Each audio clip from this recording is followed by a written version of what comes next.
ومين حكى لكم إنه الخبز الرمضاني أو الخبز المسمسم ما بنقدر نعمله في البيت؟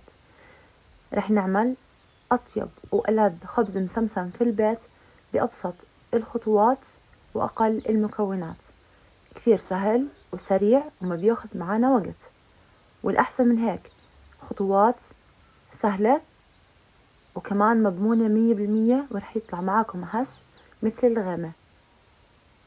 بتمنى منكم انكم تتابعوا معي الفيديو لآخر، ويلا نبلش بالمكونات على طول. أول شي بنبلش فيه كوب كبير من الحليب الدافي، بنفس الكوب رح نستخدم ثلث الكمية من الزيت النباتي، بنضيفهم على الحليب وبنضيف عليهم معلقة كبيرة من السكر ومعلقة كبيرة من الخميرة الفورية.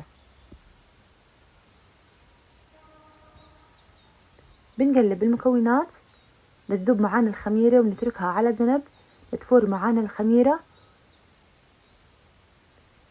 وبهالأثناء راح نجهز الطحين بنفس مقدار الكوب يلي حطينا فيه الحليب، راح نحط 4 أكواب منه من الطحين متعدد الاستخدامات.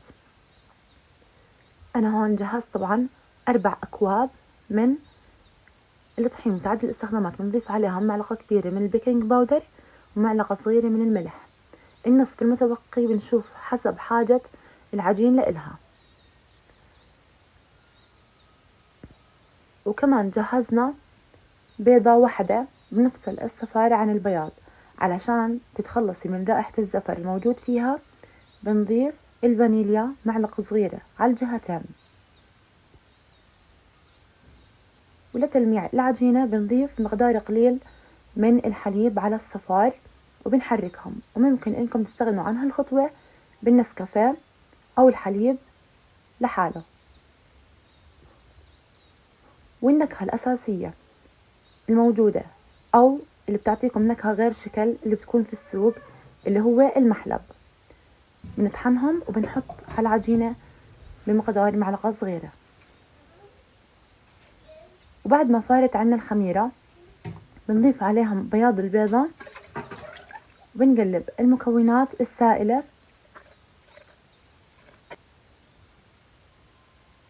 وبننزل عليهم الطحين.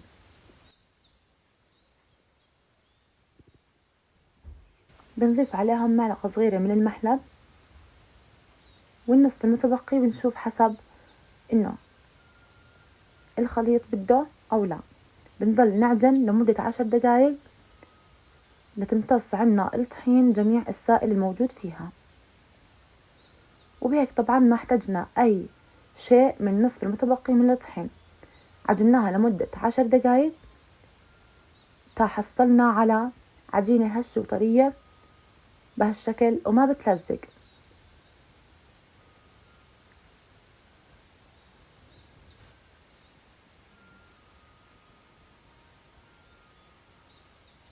وبعد ما لمينا العجينة بنغلفها بغلاف بلاستيكي أو بنغطيها بأي قماش وبنخليها لتختمر تقريبا ساعة.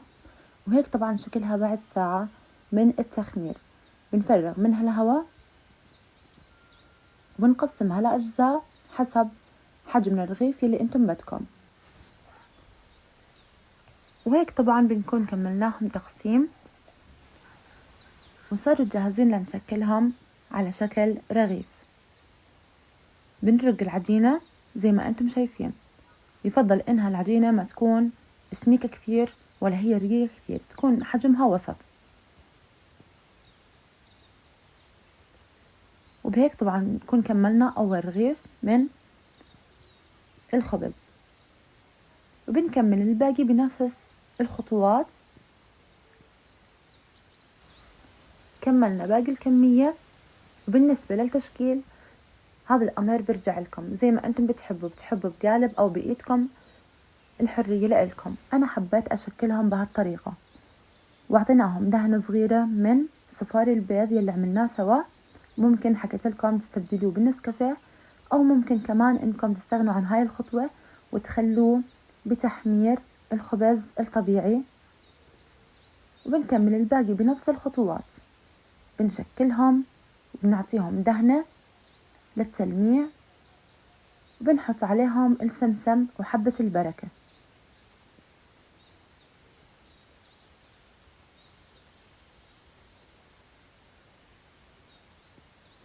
وبهيك طبعا كملناهم، بنتركهم ليتخمروا كمان 10 دقايق لربع ساعة. وهيك صار شكلهم بعد تخمير 10 دقايق تقريبا. بندخلهم على الفرن لمدة تقريبا ربع ساعة لنص ساعة ليتحمروا على درجة حرارة 200. وهيك طبعا صاروا جاهزين وكثير كثير طيبين. ما بدي أحكي لكم عن الطعم، بستحق من إنكم تجربوها. وصفة سهلة وسريعة وما بتاخذ معاكم وقت، واقتصادية كمان، وشغل منزلي ومضمون 100%. نظافة وإتقان، وكثير طيب ورح يحبوه أطفالكم. ولهون طبعا بتمنى الفيديو يكون أعجبكم. ما تنسونا من دعمكم لإلنا بلايك واشتراك وشير. يعطيكم ألف عافية وألف صحة وهنا على قلوبكم.